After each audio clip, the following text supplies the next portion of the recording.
I spy the mighty little eye, something beginning with wa.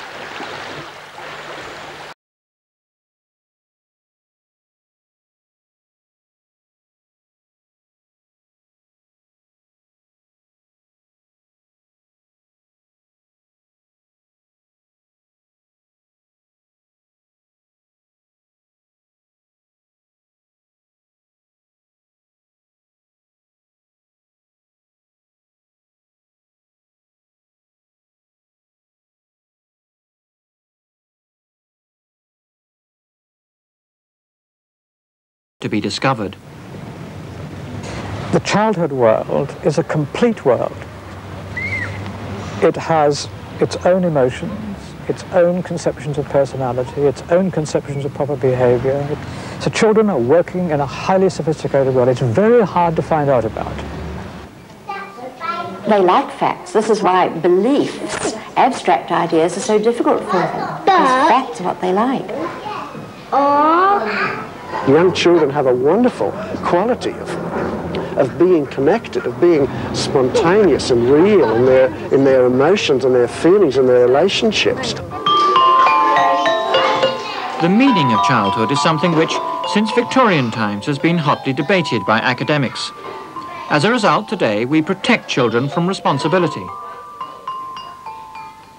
For 50 years, the teaching of children has been much influenced by the theories of a Swiss philosopher, Jean Piaget. À avoir tout ce que le bébé, avant le langage, pendant les 18 premiers mois de l'existence. Piaget maintained that a child's mind, as well as body, develops slowly in clear stages.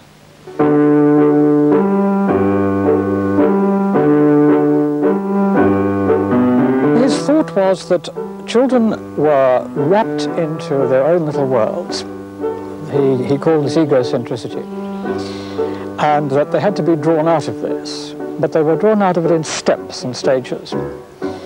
So that a very young child couldn't be expected to reason particularly couldn't reason in an adult way. Have you seen a farm? What's this a picture of, Christian? A horse. Have you seen a horse? You've never seen a real horse? Well, Piaget was probably one of the first books we were told to read, and they gave you guidelines by which children could do things at certain ages. So they were saying that at age 3 they might be able to colour in, they should be able to do some painting, but they wouldn't be able to trace, for instance, or something like that. But it was very much based on Piaget. But having worked here for a long time now, you realise that they have far more capabilities than you think they have.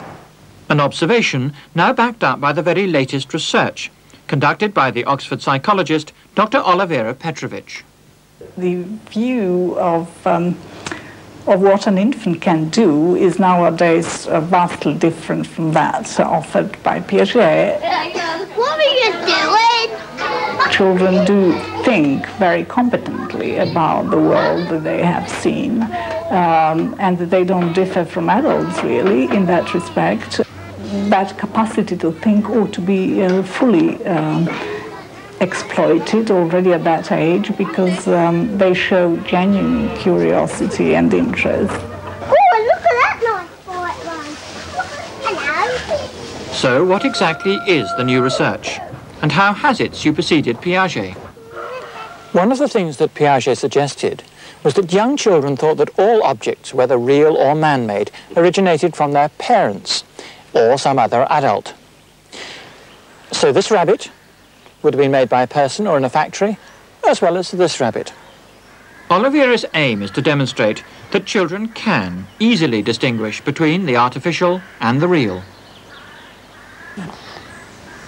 It's life and it can move and it can hop. Which one was born? The child would be shown a photograph of a real rabbit and a very similar looking toy one, similar in size, shape, colour. That one Which one? can be made by people. And finally, children would be presented with pairs consisting of, for instance, a real rabbit and an imitation, a toy of a very different kind of animal. We don't eat that one. It's got wood inside it. And that one's got meat inside it. Well, a baby plays with a doll. They're different because that one's a real one, that one's a toy one. Can anybody make this one? No. Olivera also gets children to speculate about the objects and their origins. Of course. I brought one and it wasn't made by people. They had to make the manufacturing with a big machine.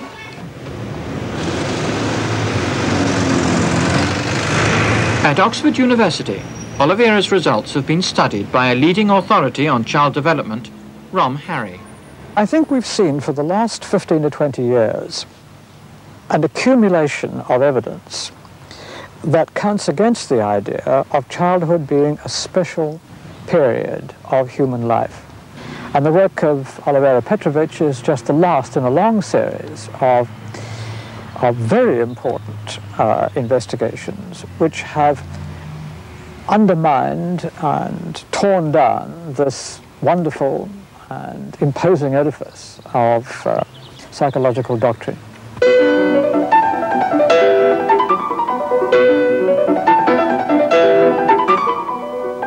Academics have their theories, but what of the practical experience of parents and teachers? Do they think children can speculate about the world? Yes, yes. And this is this something that's generally accepted, do you think, in society, that children have these sorts of abilities? No, I don't think it's generally accepted, and it's certainly not generally encouraged. Unfortunately, a great deal of adult conversation with children consists of the please don't, or with or without the please, rather than with trying to further their thinking on whatever it is that they're talking about. And they're actually capable of pretty sophisticated thinking at that stage? Yes. Not sophisticated expression. The first giraffe got made by someone, and all the others growed out of that one, and one growed out, and another one growed out of that one, and another one growed out of that one. Right. I think they have their own logic, certainly. The way they relate different things can be quite startling sometimes. About 2 years ago, his grandmother's dog died, and we said he'd gone to heaven. And then a couple of weeks ago, our cat was run over, and we told him she was in heaven. And he said, oh, she must be happy, she's playing with Brutus. That's the dog. Oh, I think he's quite capable of thinking about things for himself and not just repeating what he's heard. He was, for instance, shown pictures of a baby and a doll, and they looked very similar, but he could tell the difference. Now, how would he have acquired that ability? Possibly it comes from the fact that children have got to pick up on expressions as well as movement in people or animals. I don't imagine a plastic doll would have a realistic expression, whereas a baby, I would expect, even in a photograph, would, because that's what they go by. Where do seeds come from? Shops. Okay, and before going to shops, where are the seeds before going to shops? You have to take them out of the earth. I live under the ground. The sense of the universe as being mysterious is something I think that children are very well aware of. Otherwise they wouldn't pester us with all those why questions. The sense of powers that are beyond human comprehension, I think, is something that little children certainly have. Can you see? There it is. Another of Piaget's ideas was that small children can't see things from a different perspective from their own. At a nursery school in Northampton, I put this to the test. If you were a bird up in the sky, what would you see down below you? Cars. You see cars? What can you see, being a bird up in the sky, looking down? We can see path. You can see the path? I can see lorries. We can see swings and the slides. You can see the swings and the slides. Can you see any people? No. Yes. What do the people look like? Men. What can you see of the Men people? and ladies. Stick it on then. The skills are there. Perceptual skills, the reasoning skills, the skills of moral judgment. But of course children are ignorant. They don't know what's in the world. Where are you going to put yours? So that's what they're accumulating. But their capacity to handle this, to reason about it, to think it through, that I think it's now well established is they're very young. They've got juice inside them. And who made grapes? People at Tesco's. How do people make grapes? What do you think?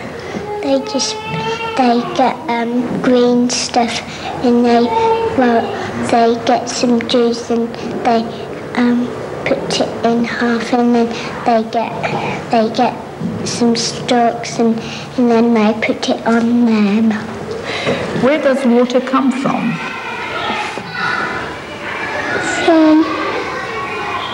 From Africa.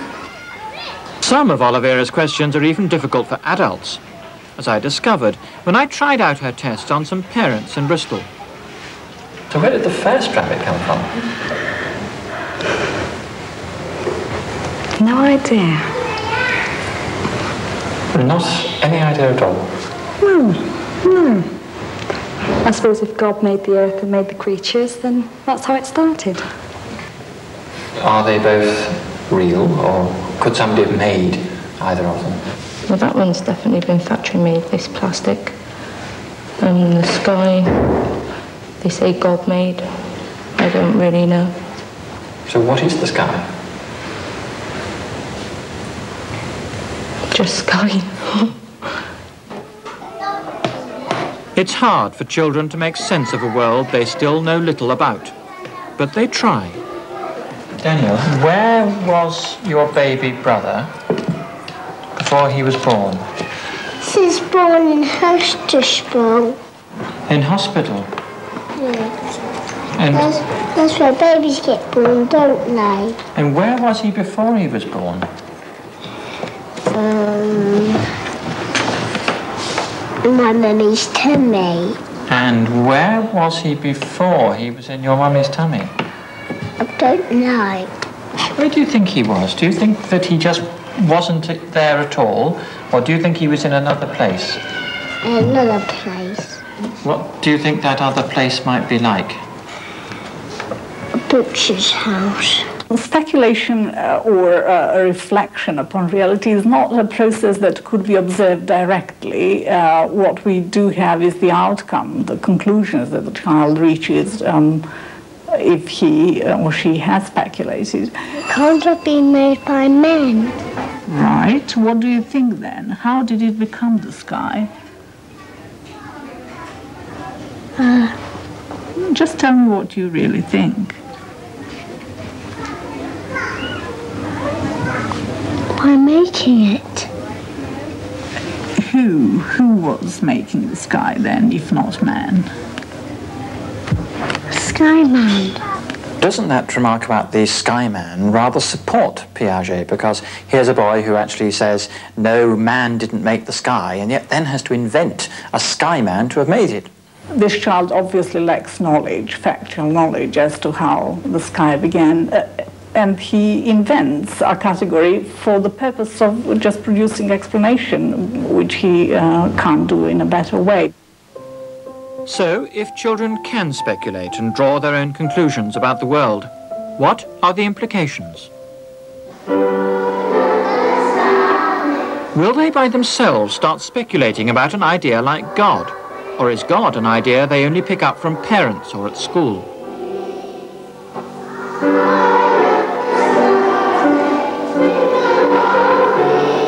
The debate is particularly relevant when it comes to religious education. If the idea of God is entirely an abstract one, Then, according to many people involved in religious education, young children just can't cope with such an idea. This is what the Hampshire School Handbook says.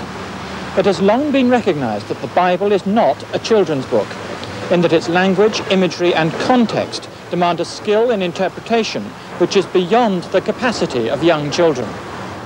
Well, I think God made the sky. And then put the big sun in it, and then it became a blue. Maybe God put fire in it, and then it shined. Is it possible to see God? No, he doesn't like the sun, I think. Sorry? I don't think he likes the sun. Why do you think so? Because it gets in his eyes. She showed something which is beautifully ironical. Where do they get the idea that God is a man from? They're told by adults. They're told how to interpret the God idea. Left to themselves, they will interpret God as some kind of natural force. I think he's just an ordinary man. Because he's in a book and he's drawn, and I've got a big Bible with all these stories about him. What do you imagine God to be like? Like an ordinary man? Like a person without a body? Or like air or gas? Gas. An ordinary man. Air and gas. Why do you think that God is like us? Because I saw it on telly.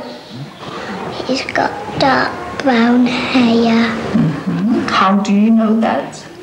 Because I saw him in the church. But he isn't the priest. There are many pictures of God. God is pictured everywhere. John Hull has just completed a detailed study of new approaches to the teaching of religion to small children. He's also a father of 5. There's nothing wrong with a young child thinking God is an old man sitting on the cloud with a beard, provided the child also knows that God is like a beautiful flower. God is like a song, he's like a rock, she's like a beautiful woman, she's like a baby.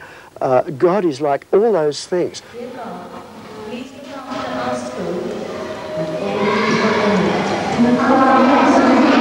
Having been brought up in communist Yugoslavia, and having had no religious schooling herself, Olivera brings a fresh objectivity to her work and finds the teaching of religion to children in Britain takes little account of recent research and continues to underestimate their abilities. In all other areas, there have been very many more influences by modern psychology, for instance, language development, number concept, various notions from physics and so on. But in the area of religious thinking development, yes, I should think education, I mean the theory of education lags very much behind. From 40 years' experience as a writer and lecturer on religious education, Jean Holm takes a very different view. Children are capable of thinking about all sorts of things, but I still don't think that children are capable of handling religious thinking. There can be terrible confusions if children try and think they've had answers to questions which they ask, and they're too young even to understand the nature of the question. There is no age at which a child cannot understand God in a way adequate to that child's needs. I think that we have been far too cautious. I believe that we have erred on the side of waiting too long. And my belief is that we need to be far more adventurous in presenting the world of religious images to very young children. What they do have at a very young age is the ability to live in the realm of fantasy as well as in the realm of fact. And not until they're somewhere about 6 or 7 are they really beginning to sort out the fact from the fantasy. Oh, beautiful. Who's the daddy and who's the mummy? But do they have an innate spiritual feel, do you think, at a very young age? It's a bit like asking whether animals can think. We don't know because the child can't explain this. But I actually don't think they do. But what does he do to them? He takes them somewhere different. Many parents, though, encourage their children to attend Sunday school, like this one in an Oxfordshire village, where, if that innate spirituality does exist, it can be encouraged. Right, Father Leonard's now going to christen the baby. Mark. We're going to call it Mark. And now you, right, you've christened the baby, now you give him a cuddle and give him a kiss. That's right, and you give him back to the mummy. Well done. Children are innately spiritual in the sense that the spiritual in us human beings is our ability to go beyond the borders of our lives, to be in touch with grief and with joy, to be real about our human relationships, to live in imagination. We thank you, God, for all the colours in the world around us. Thank you for the beauty of the trees and the flowers, the clever colouring of the birds and the animals and the insects and the fish, and the joy Who which do you they think give us. they imagine they're praying to? Or see so many marvels. I think Jesus and God. Jesus being the Son of God, and God is the one that created us all. I believe that the very young are aware of something that God is around us and God is present. Should children be encouraged at an early age to be trying out worship and prayer for themselves? I think we're missing the point if we do that. You've got to worship something or someone. And if children are just trying out prayers, who are they worshipping? If Olivera Petrovich is right, and children can understand more about the mysteries of life than we think, could this change the way parents bring up their children? I think you do have to be careful what you say to them and probably what they see. Because, yes, they do take it in. As a mum and as a teacher, you try and give your children all that you can. And you probably realise that they are capable of doing things that people don't think they are. But it might be that they're not interested. You have to go with the child's interests. The simple advice would be really for parents to discuss these things, to put the question back to the child, to see what the child thinks, to provide factual information as far as they are able to in simple terms so that the child can understand. I think God made the sun and made it very, very hot. He got hot water and melted it into material, and then it became sun. Before everyone was born, he just made the world.